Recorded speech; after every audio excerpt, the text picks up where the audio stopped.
presenta WowMX.tv.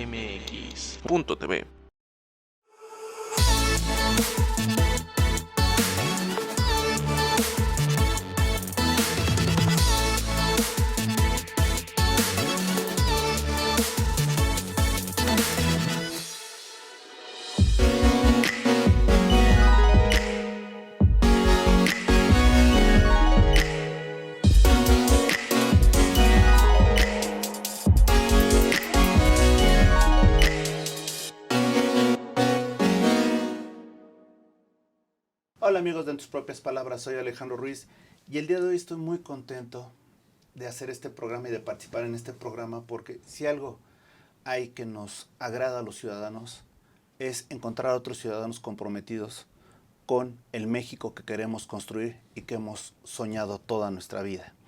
En ese sentido, me da mucho gusto hablar de un candidato independiente que está hoy aquí con nosotros y tiene una alternativa sumamente interesante. Miren, nada más les voy a comentar algo. Su currículum es bastante extenso. Creo que me podría llevar perfectamente el programa haciendo referencia a su currículum y no solo eso, sus vivencias y sus pausas, pero obviamente en función del tiempo no lo vamos a hacer así. En ese sentido, yo lo único que quiero es en este momento mostrar esta publicidad sencilla de un hombre sencillo que nos viene a exponer ideas sencillas para que la alcaldía Gustavo Madero funcione y funcione bien. Raúl Ojeda. Raúl, gracias por estar aquí con nosotros. Al contrario, muchas gracias Alejandro por recibirme aquí en tu programa. Fíjate que yo estoy contento de que hoy por hoy estamos hablando de nuevas alternativas para la Gustavo Madero. Y tal pareciera que los últimos 15 años hemos estado en un círculo vicioso, ¿no? Porque hay alcaldes que ya, bueno, en ese momento delegados que han estado, se fueron, regresaron, otros que se reeligieron, estuvieron en otro tiempo, esposas de funcionarios, y de alguna manera como que todo eso se hablaba de una familia política, más que de una cuestión ciudadana. Hoy tú estás aquí con nosotros y nos traes una alternativa o varias alternativas interesantes. Sin embargo, te voy a tratar de descontrolar en esta entrevista porque quiero que la gente conozca a la persona que tú eres. Y en ese sentido, hablar con un abogado o entre abogados, siempre decían, oye, entre abogados te veas, esconde tu cartera. No es el caso. Estamos hablando con una persona de familia. ¿Quién compone tu familia? Soy un hombre padre de 2 hijos y con mi esposa, desde luego. Esa es mi familia, 4 miembros en mi familia, 2 varones. Ahora te pregunto, con 2 caballeros, tú tienes muchísimas actividades. Eres un profesional del derecho con especialidades, te has dedicado a estudiar México en otros lados y aquí habla de un nivel de preparación que de alguna manera tuviste que distraer de tu vida personal a la vida académica y a tu desarrollo profesional. En ese sentido, ¿cómo lograste conjugar todo esto? Ha sido un proceso complejo porque conjugar la familia, la actividad profesional y aunado a ello el tema de involucrarse en actividad política se vuelve algo sí complejo de hacer, pero no imposible si se cuenta con el apoyo de la misma familia. Si los hijos, mi esposa misma, dan el respaldo, sobre todo porque esto es muy absorbente. Eso puede representar un buen punto para que se puedan iniciar proyectos de este tipo y en el caso ha sido el mío, una responsabilidad por parte de mi familia, el darles el reconocimiento que tienen por el apoyo que me han dado en todo este tipo de temas. En este sentido te pregunto, hoy por hoy casi todas las personas están buscando arropar en un partido político, en una estructura. Pero tú eres un ciudadano que dice, yo puedo, yo quiero y lo voy a hacer. ¿Por qué esa seguridad en tu esfuerzo? Porque creo que los partidos políticos o el sistema de partidos como está regulado en nuestro sistema legal no es malo, pero lo que creo es que muchas dirigencias que han ocupado estos partidos políticos han abusado de algunos privilegios que se les da y en este caso el privilegio más importante que tienen es esa posibilidad que les da la Constitución de ser los únicos instrumentos a través de los cuales el ciudadano puede acceder al poder público. Y luego tienen otra función muy importante también, pero de la cual también ha abusado, y que son los únicos que pueden formar gobiernos. imagínate, Alejandro, esa tarea que tienen es la más importante de un partido político, formar gobiernos. Y creo que aquí han abusado de esos esquemas y por eso a mí me genera la convicción de hacer un proyecto independiente para demostrar que hay posibilidades fuera de los partidos, que el ciudadano pueda acceder al poder público. Perfecto. Fíjate, vamos a hacer una pequeña pausa, pero antes de ello nada más un detalle que estoy viendo de ti es, hablas a los ojos. Ajá. ¿Eso es una cuestión de convicción o de formación? De las dos, porque creo que cuando se hace, sobre todo la campaña sí la ha hecho Alejandro, cuando yo le digo al ciudadano, le digo, vengo a hacer una campaña frente a los ojos, no de templete, porque les he transmitido que cuando alguien hace una campaña de templete nos envía un mensaje de que ellos están arriba y nosotros abajo. Para mí las campañas deben ser frente al ciudadano y frente a sus ojos, para demostrarles el compromiso que debemos de tener con los servicios y con hacer un buen gobierno. Excelente. Ahora sí, vamos a la pausa y regresamos. Estamos con Raúl Laje, candidato a Independientes.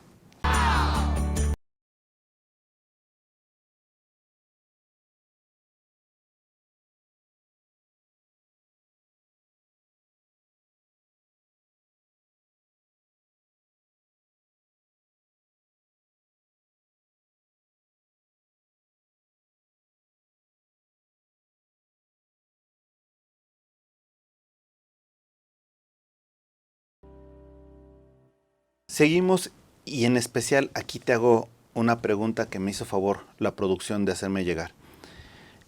¿Cómo ves la situación jurídica, tú como profesional en derecho, en relación a lo que se pretende hacer con el desafuero de un gobernador?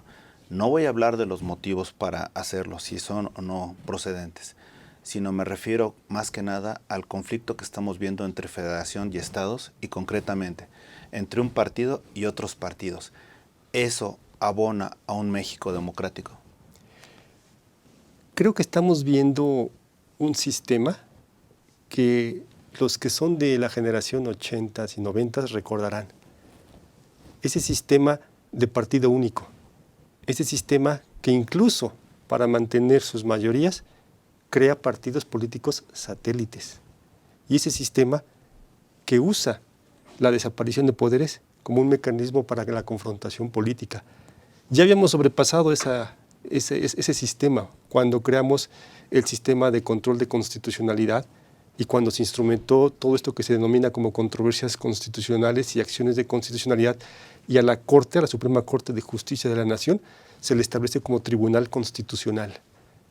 Cuando avanzamos a esa institucionalización de los conflictos políticos, creímos que íbamos a ser más civilizados y democráticos en los procedimientos. Pero creo que con esto va siendo un retroceso, porque en aquel entonces la reforma judicial lo que preveía es que todo conflicto político se dirimiera ante la Corte. Y resulta que ahora regresan al esquema de los 70s y los 80s, cuando el PRI, como sistema de partido único, usaba la desaparición de poderes para confrontar a contrincantes políticos. Y ese es el riesgo que veo. Cuáles sean las razones, como bien dices, hay instituciones para llevar a cabo esas acusaciones, pero no creo que sea prudente para el sistema democrático usar nuevamente ese tipo de facultades. Y fíjate que aquí hay algo que nos llama mucho la atención a los mexicanos. Sobre todo dicen que no hagas cosas buenas que parezcan malas, y ahora nos estamos enterando que hay un desayuno del presidente con el ministro presidente y otros 2 ministros que fueron elegidos por el nuevo presidente. Entonces, de alguna manera, esto aunado a la prórroga que se está dando en un transitorio para lo que es el presidente de la Suprema Corte de Justicia, estás hablando, oye, ¿qué pasa? ¿Se está transformando todo en un solo poder, en un solo gran poder ejecutivo, o estamos hablando de una división realmente de poderes? ¿Cómo lo ves? No, eso es un escenario muy complicado que se está presentando, porque aunado a esa desnaturalización que están haciendo con los mecanismos del desafuero, con los mecanismos de la desaparición de poderes, y ahora con instrumentos a través de los cuales, como se decía en las cuestiones constitucionales, metaconstitucionales, es decir, que no están en la Constitución, donde un poder busca someter a otro. Eso se vuelve muy peligroso para el sistema democrático y son las alertas que debemos de poner. Y a mí me preocupan más, Alejandro. Hay alertas que nos están hablando de una reedición de ese sistema de Estado donde prácticamente todo se define por el Estado en la vida de todos los ciudadanos, el estatismo. Pero ahora, lo más preocupante es que eso se está conjugando con la militarización de muchas de las actividades económicas que antes pertenecían a la actividad privada. Y eso se vuelve un riesgo muy fuerte, porque aquí creo que se están confrontando dos modelos. El modelo que pretende reeditar el sistema del Estado propietario, el estatismo, y otro modelo que creo que los partidos políticos, sobre todo los de la Alianza de Va por México, no han sabido ofrecer la alternativa de qué es ese sistema de Estado o ese sistema político y económico que pretenden articular y ofrecer como alternativa. Porque creo que su único argumento es contrapeso, pero le falta para mí estructurar la razón de ese contrapeso y qué otra alternativa ofrecerían distinto a lo que hemos vivido.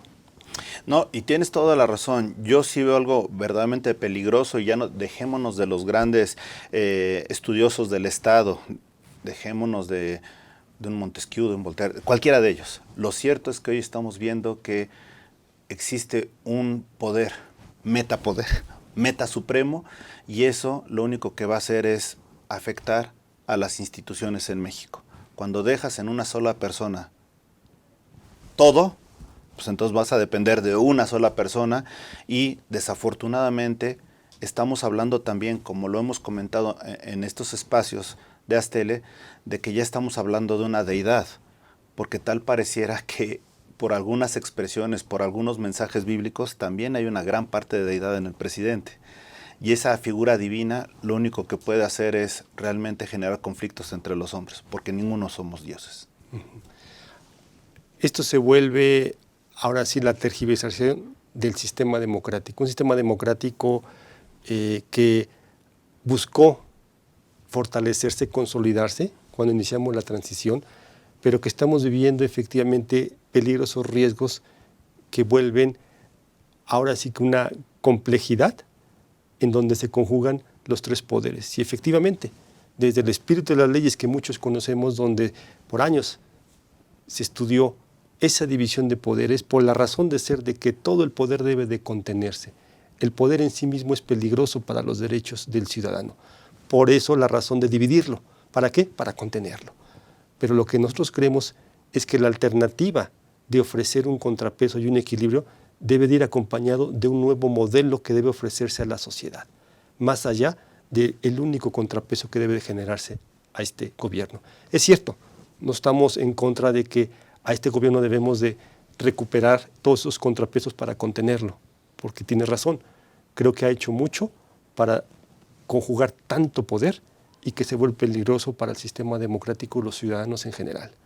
Pero creemos que debe de ofrecerse también una alternativa de qué otro modelo de Estado debemos de generar para combatir, por ejemplo, las desigualdades sociales, para combatir las desigualdades inclusive que existen en la economía por muchos de los monopolios que existen aquí en nuestro país.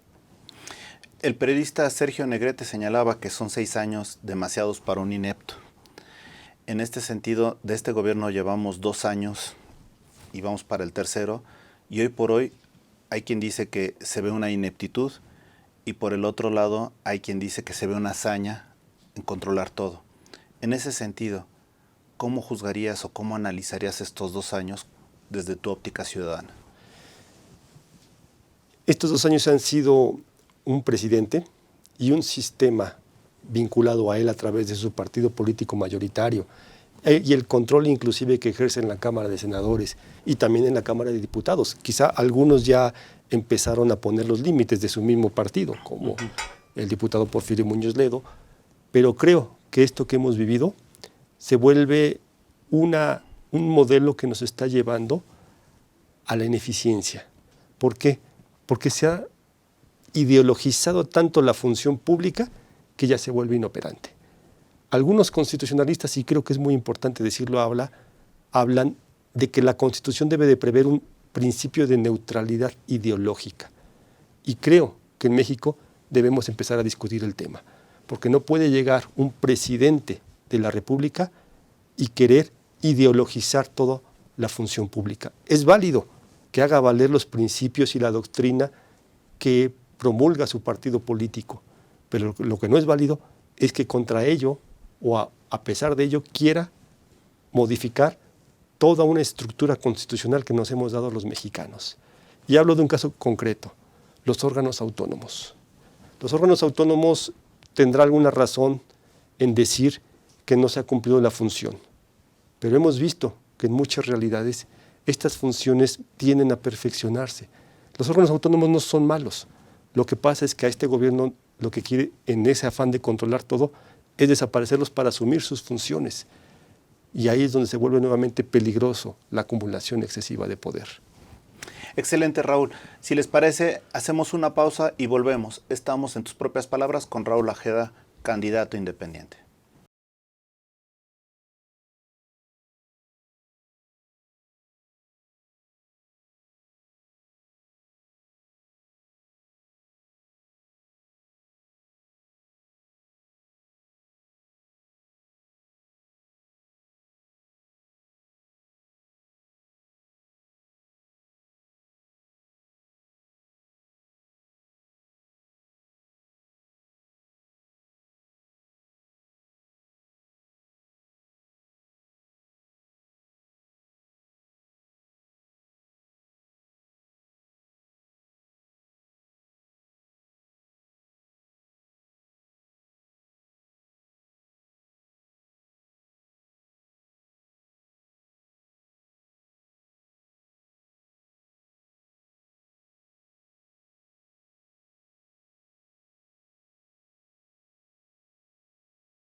Impresionante la cantidad de estudios que tienes. Eres egresado del ITAM, perdón, de la UNAM, con estudios en el ITAM y en el INAP, Instituto Nacional de Administración Pública, Instituto Tecnológico Autónomo de México, y también en otras universidades fuera de aquí de México. En ese sentido, y de acuerdo a algunas declaraciones de figuras públicas, entre ellos el presidente, parecería que tú no eres una mascota, porque así ya quedó definido por el presidente que eran las mascotas, ¿no? Sí. La gente que el pueblo ve, ¿no? Parte eran mascotas, y también ha señalado que clase media y clase con estudios no están de acuerdo con él. Entonces parece que por tu simple currículo tú no estarías en este gobierno ni serías parte de este gobierno. ¿Es cierta esa apreciación? Sí, porque yo creo que hemos reeditado el conflicto entre la política y la técnica. No nada más el conflicto entre dos clases de sociedad en las que nos pretenden encajonar, llámese conservadores y liberales, porque esa es una reedición histórica indebida a cómo estamos viviendo las circunstancias actuales. México es un país plural y de muchas expresiones y de muchos pensamientos y de muchas libertades. Y creo que encajonarlo en dos esquemas o una dicotomía, como les gusta a muchos decir, se vuelve el desconocimiento de lo que es México. Creemos que toda actividad de la función pública requiere mucho nivel de conocimiento, mucho nivel de especialización. ¿Por qué se vuelve importante el conocimiento en la función pública y la especialización? Porque una decisión que se toma por parte de un gobernante, por parte de unos diputados o por parte de unos ministros de la Corte, se vuelve tan trascendente para la vida de miles de personas, de miles de ciudadanos. De ahí la importancia, Alex, de que esto represente una especialización y que sepamos conjugar la política con la técnica. Pero fíjate que hoy por hoy, ni política ni técnica, estamos hablando que el 90% que sean honestidad, ¿no? Y 10% conocimientos. Y estamos viendo que desafortunadamente hubo un desplome del metro y hoy por hoy no aparece ni la técnica ni lo científico, no aparece ni una explicación válida ni legítima. Y pudiéramos entender que todos son honestos, pero ve las consecuencias de esa honestidad. Se convierte en ineptitud, porque hoy por hoy, reitero, no tenemos explicaciones.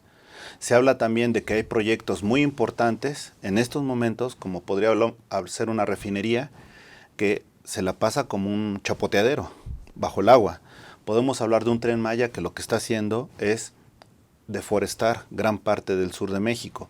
podemos hablar de un programa Sembrando Vida que, lejos de ser un programa de aliciente hacia la vida, hoy por hoy está teniendo unas repercusiones bárbaras en lo que se refiere a cuestiones ecológicas, a consecuencias ecológicas que vamos a tener en corto tiempo. Podemos estar hablando de un nuevo aeropuerto que es hecho por militares, etcétera, pero hoy por hoy seguimos esperando justificaciones técnicas. Es decir, tú has dicho algo importante, la técnica y lo científico, pero olvídate de eso. Hoy por hoy lo que estamos viendo son decisiones erróneas en momentos inoportunos con consecuencias inéditas. Se nos ofreció no solamente un movimiento de esperanza, se ofreció un combate a la corrupción, pero lo que realmente estamos viendo es que la corrupción se combate a través de leyes e instituciones. Y sobre todo, que la ineficacia, que la ineptitud también es corrupción. Y esas son las consecuencias cuando a la función pública, cuando al servicio público le dejamos de imprimir ese aspecto de la técnica y de introducirle con gente con experiencia y conocimientos y con especializaciones, porque vemos las consecuencias de una decisión que se toma. Y las consecuencias son fatales, como desafortunadamente aconteció en la línea 12 del metro.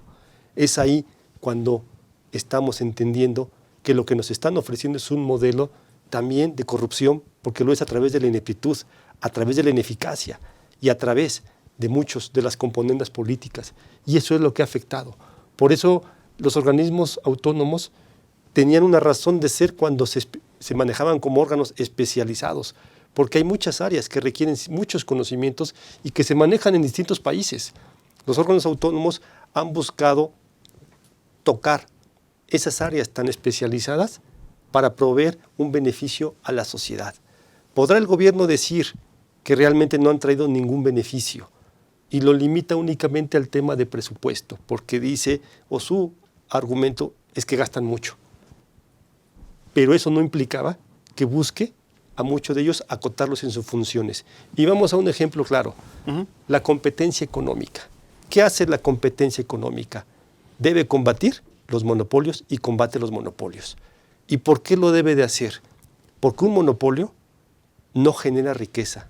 Un monopolio extrae riqueza de nuestros bolsillos y eso afecta la capacidad de adquisición de las personas, la capacidad de consumo. Este gobierno no ha combatido ningún monopolio. Al contrario, está regresando al esquema de los monopolios estatales, bajo una ideología que está manejando de que es en aras de la soberanía y del nacionalismo que tenemos que recuperar los recursos naturales, los recursos principales que maneja nuestro país, como el petróleo y la electricidad. Pero aquí debemos de poner el punto en algo muy importante, y que es que el Estado, ¿cuál debe de ser su función? El Estado debe ser un órgano regulador, es decir, un Estado regulador.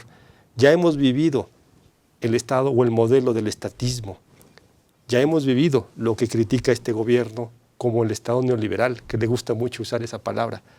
Es cierto, también el exceder las libertades de mercado trae consecuencias, pero para eso está el Estado, porque es el único que puede regular al mercado y equilibrarlo para evitar monopolios, para lograr igualdad social. Pero creemos que lo que hizo este gobierno, y creo que lo que está haciendo este gobierno, es regresarnos a un modelo de Estado, a un estatismo. Y eso también lo vivimos los de la generación de la crisis, los que nacimos por los 70s y vivimos la crisis después de Luis Echeverría, de José López Portillo. Y después, cómo avanzó también la crisis con Miguel de la Madrid. ¿Se acuerdan del concepto de inflación y que después avanzó a estanflación? Que era realmente ya unos excesos que teníamos en el control, o en el descontrol más bien, de los precios. Y eso afecta el bolsillo de todos. Claro, y además hoy se han incrementado los pobres. Es cierto, también podemos destacar el factor de la pandemia, pero realmente desde antes, desde que inició el gobierno y ya más o menos un año después, las decisiones erróneas generaron más pobreza y obviamente se incrementó con la pandemia, ¿no? Ha dicho este gobierno que la desigualdad viene desde la etapa neoliberal. podemos entender que en algunos casos arropar un sistema a un libre mercado a ultranza sí puede traer riesgos. Pero también podemos entender que los modelos que implementaron, las políticas sociales, sobre todo, ya lo dijo hoy Cuauhtémoc Cárdenas, sobre todo de esa izquierda que dice gobernar, porque ya refirió que la que está gobernando actualmente no es una izquierda, hemos visto que los programas que implementaron desde 1997, sobre todo en Ciudad de México, cuando iniciamos el proceso de democratización y llevamos a cabo la primera elección de jefe de gobierno y delegados en aquel entonces, posteriormente ya son alcaldes, desde ahí ha gobernado un modelo de izquierda. Y esa izquierda, cuando asume el control por parte del presidente en turno, cuando se vuelve jefe de gobierno, esa izquierda implementa políticas públicas. Hemos visto, y eso lo acaba de referir el Coneval, de que aún así la pobreza no disminuye. Y ahora ya no nada más es pobreza de ingresos, pobreza de capacidades o pobreza económica, ahora es pobreza laboral, que estamos hablando de esto, salarios muy precarios que no alcanzan para una canasta básica. Y son los modelos que hemos vivido mucho en la Ciudad de México desde que iniciamos con este proceso político. Claro, y fíjate que yo me acuerdo mucho cuando estudiaba primaria, secundaria, y efectivamente hacían referencia a la izquierda, hablaban de gente con convicciones, pero realmente lo que estamos viendo es una gente de izquierda rábanos, rojos por fuera y blancos por dentro, o sea, socialistas con ideas imperialistas, y tan solo me refiero a que, por ejemplo, si este gobierno es social, es de izquierda, el descubrimiento que hizo Loret de Mola, en el sentido de que el que es candidato a gobernador en Sonora, Durazo, ¿cuántas propiedades no declaró, no? Entonces, de repente empiezas a pensar, oye, los nuevos ricos son los servidores públicos actuales. Y cito a varios, está el caso de Bartlett, que el mismo Loret de Mola. Entonces estás hablando que esta riqueza que se ha generado no es total, no es para todos los mexicanos, es para unos cuantos mexicanos y desafortunadamente los que están vinculados a este gobierno. Efectivamente, ahí es donde se ve los modelos de Estado que están implementando y que se han implementado. Este gobierno atacó mucho que aquí era un gobierno de una minoría rapaz, en pocas palabras, de una oligarquía. En algunos puntos hay razón cuando existe una estructura de monopolios en México, fuertes, y todo monopolio, como lo he dicho, afecta a la gente. Pero cuando nos pretenden regresar al modelo de control del Estado, a empresas estatales, a que controlen los principales recursos naturales de nuestro país y que sea el Estado el que defina la economía, aquellos que acusaban que los que se enriquecían con estos modelos era esa minoría rapaz, nos están diciendo que ahora, y es lo que acabo de referir, quien se está enriqueciendo son los servidores públicos, porque eso es lo que genera un modelo de estatismo como el que está buscando implementar, que los que se empiecen a enriquecer son los funcionarios públicos por esquemas de corrupción, por esquemas de componendas que manejan en la contratación pública. Entonces nos están regresando a un esquema de estatismo con esa corrupción, y por eso hay casos como estos servidores públicos, que de repente sus ingresos no cuadran con los niveles de riqueza que tienen. Excelente. Raúl Ojeda, regresamos contigo, pero te voy a dejar una pregunta en el tintero. ¿Te gustaría como ciudadano que el mismo coraje que está poniendo o la misma aplicación rígida de la justicia que está poniendo la actual administración federal en tratar de desaforar a cabeza de vaca al gobernador en Tamaulipas, la aplicaran para encontrar al responsable de la línea 12? No me digas ahora, te lo dejo pensando y hacemos una pequeña pausa.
que encontraran al responsable del desplome de la línea 12, con la misma enjundia que están actuando contra el gobernador de Tamaulipas? Esa es parte también de lo que hemos visto, la manera en cómo el gobierno actual está aplicando la ley. Le gusta mucho referir a Juárez, ¿no? Le gusta mucho referir sus grandes frases que quedaron enmarcadas en la historia. Y efectivamente está aplicando una de ellas, de la típica que conocemos, ¿no? De que a los amigos la ley con justicia y a los enemigos la ley a secas. Eso manda un mensaje muy inadecuado al sistema democrático, al sistema político, porque es un mensaje de que de este lado se protege cuando estás en nuestro proyecto político y de aquel lado, cuando no lo estás, se te aplica la ley a secas. Podrá haber irregularidades, podrá haber algunas conductas ilícitas, no lo niego, pero esas tienen que investigarse mediante los procedimientos legales e institucionales y no a través de esquemas que rompen con esta dinámica y que se generan a través de acusaciones sin fundamento y que se hacen tan peligrosas cuando se usan todos los recursos del Estado para presentarlas ante una audiencia nacional, porque eso es lo peligroso de este sistema, que se vuelve, ahora sí, un Estado prácticamente y todo su aparato de justicia, de procuración de justicia, como es la Fiscalía General, contra algunos ciudadanos. Y en otros casos no lo hay. ¿No? Y casos tan graves porque en este sí hay afectaciones a vidas humanas. Sin duda, y fíjate que ahorita que estoy viendo, tú que egresaste de la UNAM, de Derecho, yo en ningún momento recuerdo que nos hayan enseñado en la carrera la ley de Herodes, ¿no? ¿Qué tal parecería que es la ley que realmente se está aplicando en México? Aquí nos enseñaron efectivamente a que la ley debe de aplicarse con base en principios, y más ahora, a los principios constitucionales. Y dentro de ellos se tiene que generar la proporcionalidad, la ponderación en la aplicación de los procedimientos. Y eso es lo que en este gobierno no les ha gustado. Suena también peligroso y ha sido peligroso ese esquema que ha manejado el presidente de la Suprema Corte de Justicia de la Nación, que se presenta a eventos políticos, que hace pronunciamientos políticos, cuando el presidente de la Suprema Corte de Justicia de la Nación representa uno de los poderes más importantes de este país, porque es la única y la última instancia a la que acude el ciudadano ante las arbitrariedades del poder, ante las arbitrariedades de las funciones públicas, de los funcionarios públicos o los servidores públicos. Y estamos confiados nosotros que el Poder Judicial va a contener esos excesos. Y quien lo representa, que es el presidente de la Corte, debe de saber cumplir con toda neutralidad esa función. Y vemos que aquí se está mezclando más con los problemas políticos, con los poderes, sobre todo los conflictos políticos que se generan entre los partidos políticos. Pero, perdón Raúl, aquí hay algo que me llama la atención. La mayoría de los estudiosos del derecho han señalado que cómo prestarse al juego de una prórroga de 2 años a través de un transitorio cuando es verdaderamente inconstitucional. Y tal pareciera que, tú dices, se están jugando más o está jugando más en lo político, pues eso atiende a la cuestión política, ¿no? Es un premio que le están dando para muchos, y así lo ven, un premio por ser leal políticamente, no a la ley, sino a la política. Estos efectivamente, Alejandro, son los mensajes que ha enviado las actitudes y los comportamientos como presidente de la Suprema Corte de Justicia de la Nación que ha tenido el actual, porque ha enviado estos mensajes de que tiene más vínculos y más intereses de tipo político que en respaldar un poder judicial, y a los jueces y a los magistrados que sobre todo se vuelven tan importantes en un sistema democrático, porque el Poder Judicial está para contener al poder público, sobre todo al Ejecutivo. Está para contener inclusive los excesos del Poder Legislativo.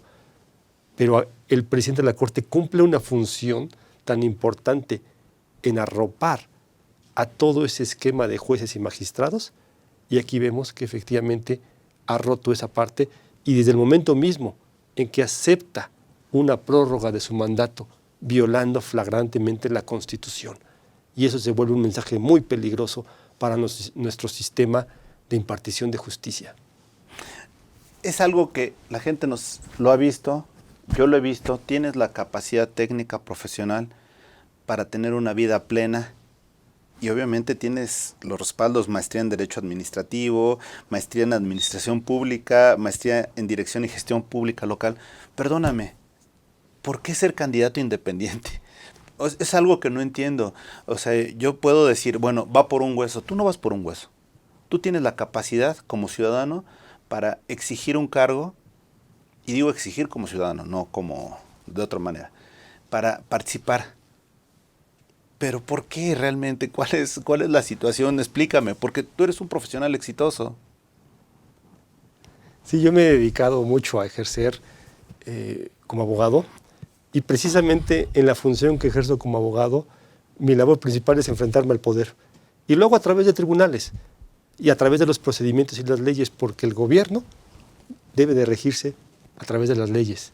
Ya lo decía Aristóteles, un gobierno de leyes es lo que debemos de tener para cuidar nuestras democracias, no un gobierno de personas.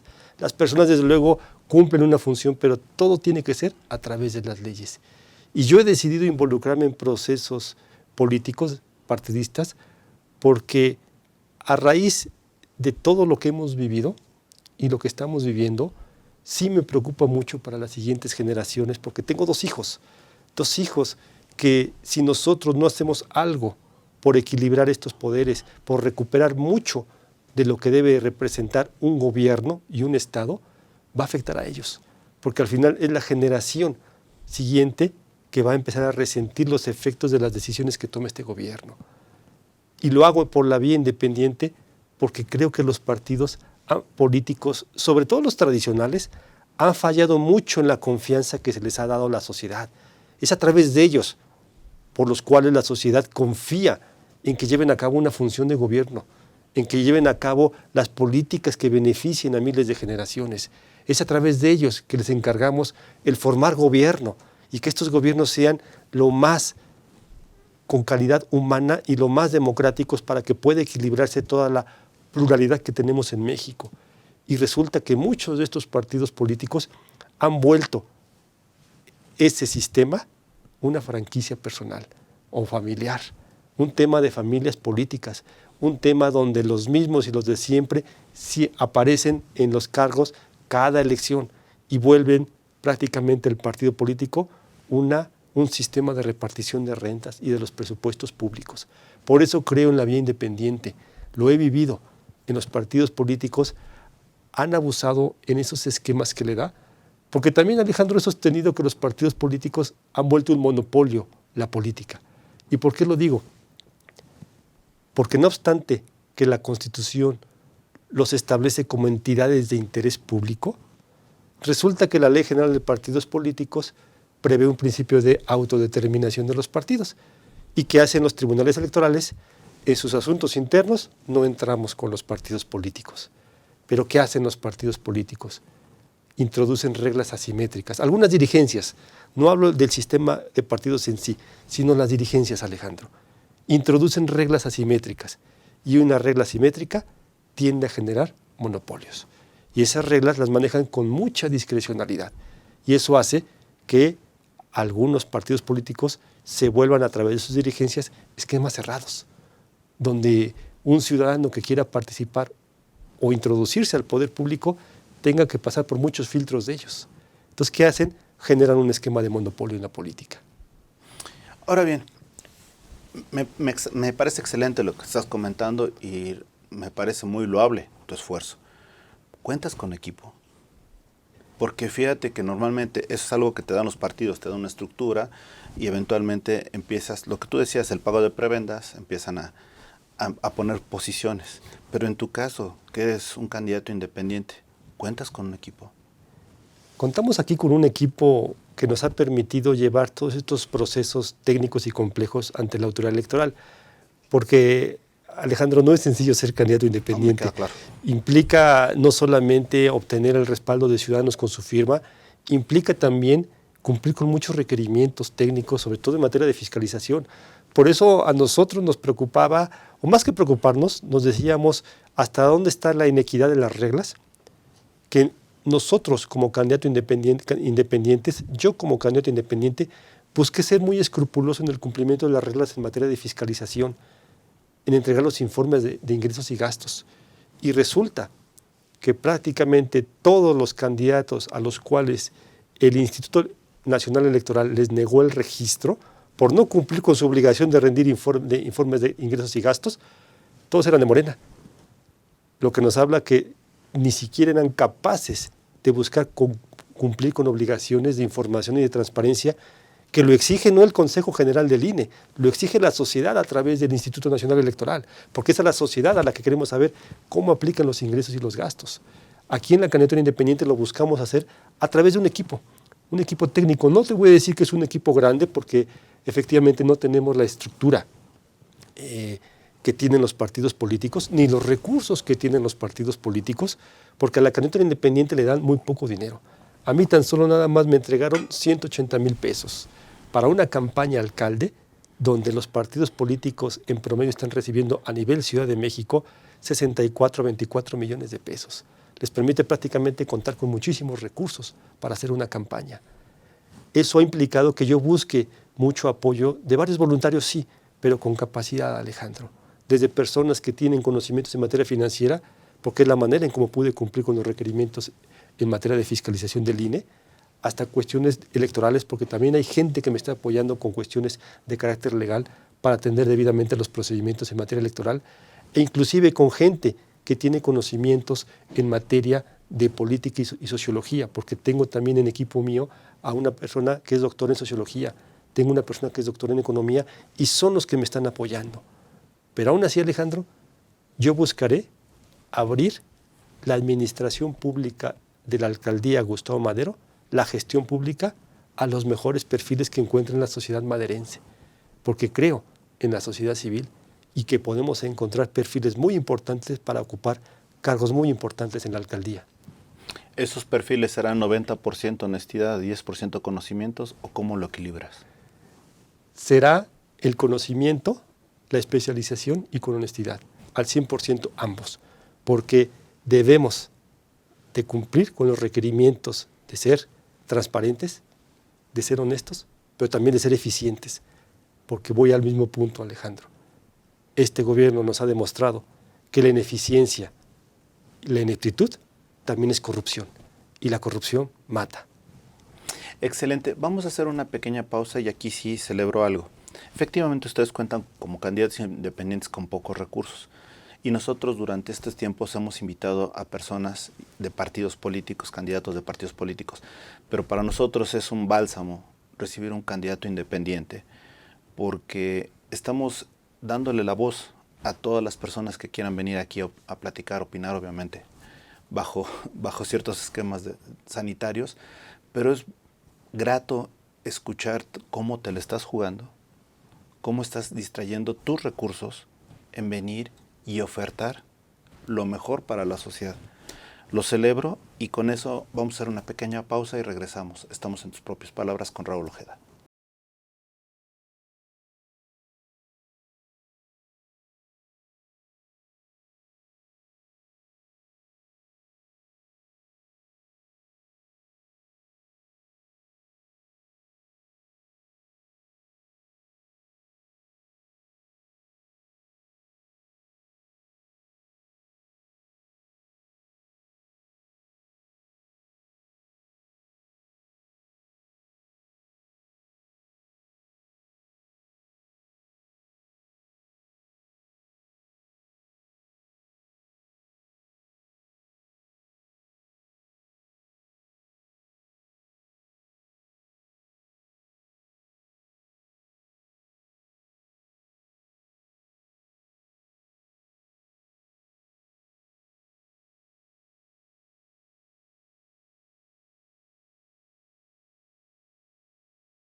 Por favor, quieran dar seguimiento a todas sus ideas, a todas sus propuestas.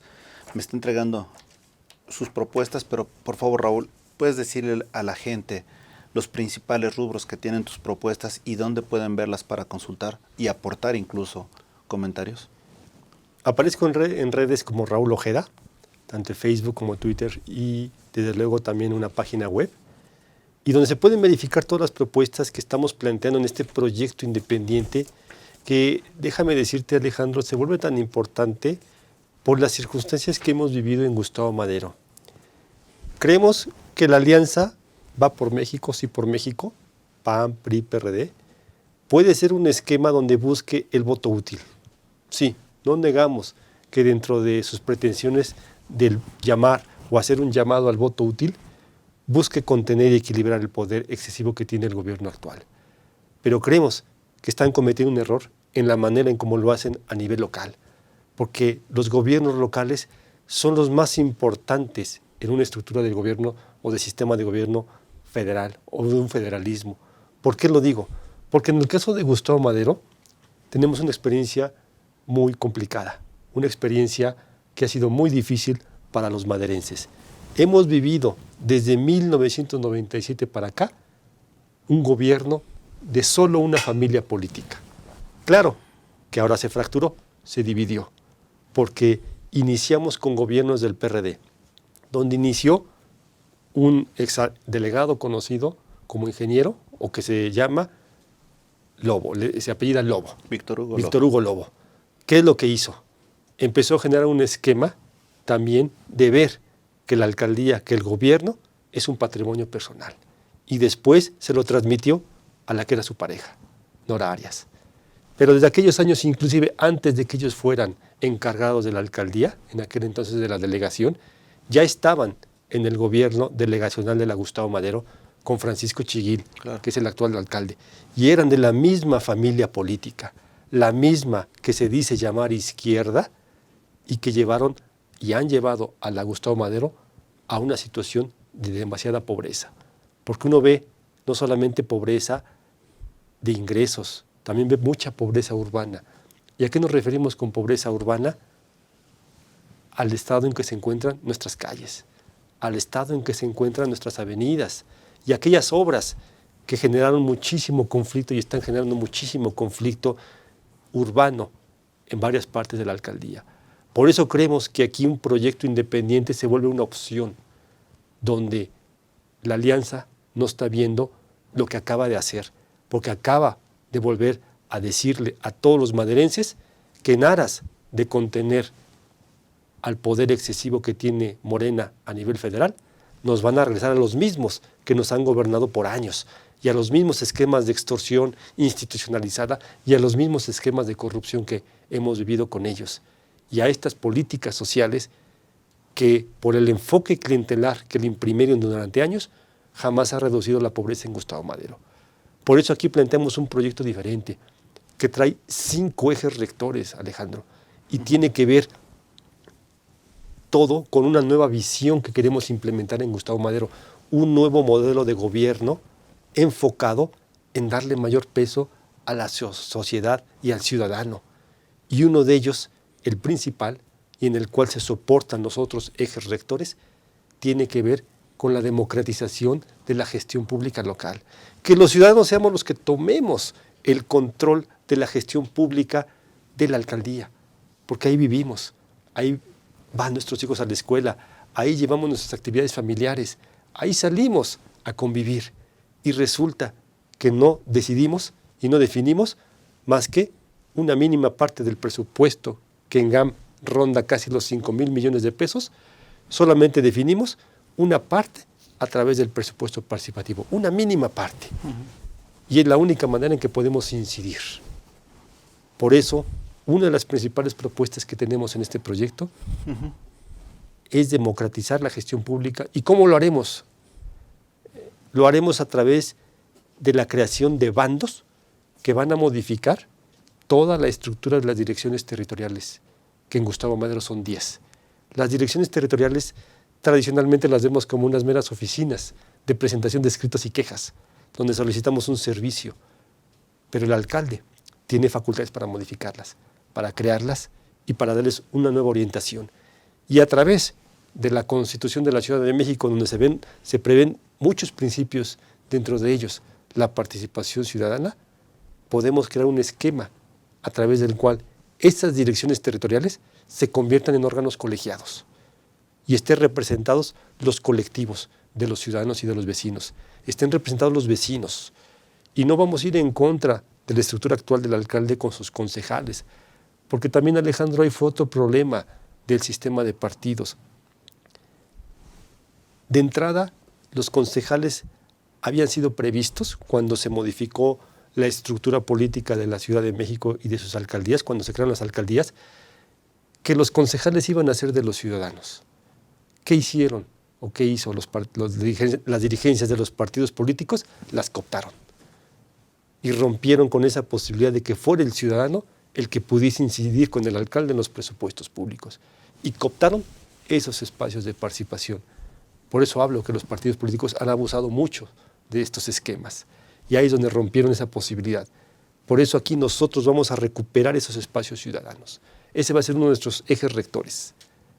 Dentro de ello, Alejandro, también vamos a buscar que la alcaldía avance en el proceso de digitalización de los bienes y servicios. Esta pandemia nos vino a decir que tenemos que modificar nuestros modelos de la estructura económica de nuestra alcaldía y de nuestro país, y mucha de ella está avanzando hacia la digitalización. Por eso creemos nosotros en otro proyecto muy importante que queremos implementar dentro de los ejes rectores, y tiene que ver con la economía local y el empleo. ¿Cómo le vamos a hacer ahí? ¿Qué pensamos implementar nosotros para efectos de reactivar la actividad económica en Gustavo Madero? Estamos hablando de que las economías se están orientando a una sociedad del aprendizaje. Antes eran economías del conocimiento, ahora se están hablando de economías del aprendizaje. ¿Qué tenemos que hacer? Las sociedades de aprendizaje se forman a nivel local e implica aprender, a mejorar los procedimientos, a mejorar los esquemas de ventajas competitivas que tiene cada una de las alcaldías en territorio, en infraestructura, en servicios inclusive de gobierno, que permitan a todos aquellos emprendedores, a todas las empresas, aprovechar ellas para llevar a cabo mejores sus procesos. Y eso no lo hemos explotado en Gustavo Madero. Por eso creemos que aquí tenemos que introducir y orientar toda la economía local de Gustavo Madero hacia una sociedad del aprendizaje a través, por ejemplo, de crear nuevamente estos centros de capacitación técnica industrial, a través también de los tecnológicos que existen. Es más, yo lo he dicho así, inclusive a través de destinarles recursos públicos de la alcaldía a la Universidad Autónoma de la Ciudad de México. Sí, esa universidad que tanto ha pregonado este gobierno como su principal referente de creación de infraestructura educativa para permitir abatir las desigualdades sociales. Pero honestamente ahí en Gustavo Madero hemos visto que el modelo no ha funcionado. Porque si bien tiene una matrícula también fuerte en la universidad, tenemos un nivel muy bajo de egresados. Tenemos un nivel muy bajo de aquellas personas que salen de la universidad y no pueden conectarse a las actividades productivas de la Ciudad de México. Nos está hablando que no estamos teniendo adecuadamente el enfoque de aprovechar esa infraestructura educativa que ahí está. Por eso hablamos de reorientarla a un nuevo enfoque de actividad económica local. Me parece interesante, muy, muy interesante lo que estás diciendo. Y fíjate que aquí nada más me quedo con una inquietud. Cuando ya has estado en debates o vas a participar en debates, te pregunto, ¿cómo se sentirá la gente de escuchar tus ideas, que haya un debate de ideas contra el debate de descalificaciones? Porque tú estás construyendo, en tu dicho estás construyendo y proponiendo elementos para edificar la delegación o la alcaldía que queremos. Pero seamos honestos, la mayoría de los debates solo te dan para lo que te decía, los partidos que están confrontados se descalifiquen. Entonces, en esa descalificación, seamos realistas. El 70% de descalificación y el 30% es propuestos. En tu caso estás hablando de quizá el 10% de descalificación, en el mejor de los casos, pero en el 90% son propuestas. ¿Cómo te ha ido? En estos debates que hemos tenido, el más importante que se hizo por parte del Instituto Electoral de la Ciudad de México, hice un pronunciamiento muy claro en ese punto, porque efectivamente algunos compañeros iniciaron con temas de descalificación. Yo creo que a un debate vamos a confrontar proyectos, a confrontar y evaluar lo que han hecho los gobiernos en turno y a confrontar las ideas hacia dónde aquellos que estamos buscando la confianza ciudadana queremos llevar a la alcaldía, los proyectos y los programas y las políticas. Y es ahí donde deben enfocarse todos los debates. Por eso es importante esta función democrática, esa práctica política en la democracia.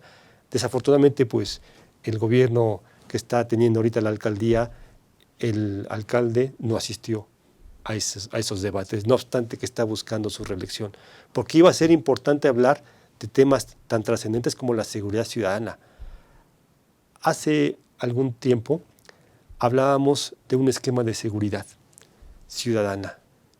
Confiamos muchísimo en él a través del sistema de cuadrantes, a través de los comités de seguridad ciudadana. ¿Qué vimos ayer en una noticia desafortunada en Gustavo Madero? Que la policía de la Secretaría de la Seguridad Ciudadana, en un cuadrante del sector Cuautepec, está coludido con la delincuencia organizada. Es una noticia muy impactante porque estamos hablando que los maderenses confiamos en nuestra policía, pero resulta que hay esquemas que han permitido que se coludan con la delincuencia organizada. Por eso otro de los proyectos que tenemos aquí, Alejandro, tiene que ver mucho con la seguridad ciudadana. Y ahí también pensamos introducir el control social. Y tenemos la facultad para hacerlo, porque en la Constitución de la Ciudad de México se provee esas facultades que va a tener el alcalde, y a través de un concepto muy importante que no hemos sabido utilizar, y que es la policía de proximidad. ¿Qué es la policía de proximidad? Implica un esquema de complementariedad entre la policía y el ciudadano. No implica nada más que el policía esté cerca a nosotros, que lo conozcamos. Implica que compartamos la información en materia de seguridad. Implica que compartamos también la definición de estrategias y políticas en materia de seguridad. Y lo más importante, implica que también controlemos los ciudadanos el ejercicio de la función policial en nuestras colonias, en nuestros barrios. Por eso nosotros, en esas direcciones territoriales que vamos a transformar en órganos colegiados, ahí vamos a introducir los principales instrumentos que nos da la ley a los alcaldes para incidir en la seguridad ciudadana. Ahí vamos a introducir el concepto de policía de proximidad, el Comité de Seguridad Ciudadana y uno también muy importante que es el Gabinete de Seguridad Ciudadana, en el cual el alcalde participa en muchas de las atribuciones que corresponden a la Ciudad de México. Porque ese es uno de los temas, Alejandro. La Ciudad de México, el esquema que tenemos en seguridad ciudadana es un esquema central. Es un modelo de policía de mando único. Es decir, prácticamente todo lo controla la Ciudad de México.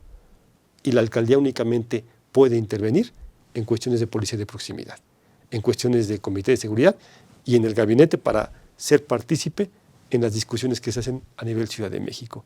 Entonces, creemos que eso nos dan instrumentos, sí, para poder incidir. Pero también, como alcalde, tenemos la firme convicción que tenemos que generar muchísimas propuestas de iniciativas de leyes para modificar nuestro sistema de administración pública o de gestión pública en la Ciudad de México, porque es muy central, es muy centralizado este sistema. Excelente, Raúl. Básicamente, estamos viendo aquí, Raúl Ojeda, una publicidad austera, pero honesta. Y aquí lo están viendo ustedes a color. Finalmente yo te preguntaría, Raúl Ojeda, en tus propias palabras, ¿quién eres?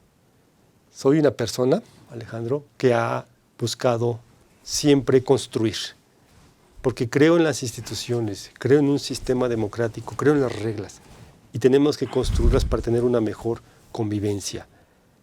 He vivido por años en la alcaldía Gustavo Madero. No me he cambiado de residencia, porque es una alcaldía que quiero, es una alcaldía que viví desde niño y que crecí en ella. Y es una alcaldía que me ha dado mucho, porque pues, prácticamente allí estudié, en todas las escuelas del sistema público, desde el jardín de niños, la primaria y la secundaria, e inclusive desde el CCH, porque yo soy egresado del CCH Vallejo, todo ha sido en Gustavo Madero. Ya después tuve la fortuna de estudiar en Ciudad Universitaria, en la Universidad Nacional Autónoma de México. Mi vida ha estado prácticamente en Gustavo Madero. Y es por eso que me preocupa y por eso participo en política en Gustavo Madero, porque me está preocupando hacia dónde va mi alcaldía. Te agradezco muchísimo y nuevamente ustedes ya tendrán la mejor opinión al momento de elegir. Lo único que nosotros podemos sugerirles es que voten por quien quieran, pero voten. Hoy por hoy necesitamos este esfuerzo democrático y sobre todo, no dejen de votar. Muchísimas gracias. Hemos tenido la oportunidad de estar con Raúl Ojeda nuevamente. Una propaganda austera pero honesta, con un hombre honesto y a colores. Muchísimas gracias. Gracias, Alejandro. Muchas gracias. Y gracias a ustedes. Hasta la próxima. Gracias.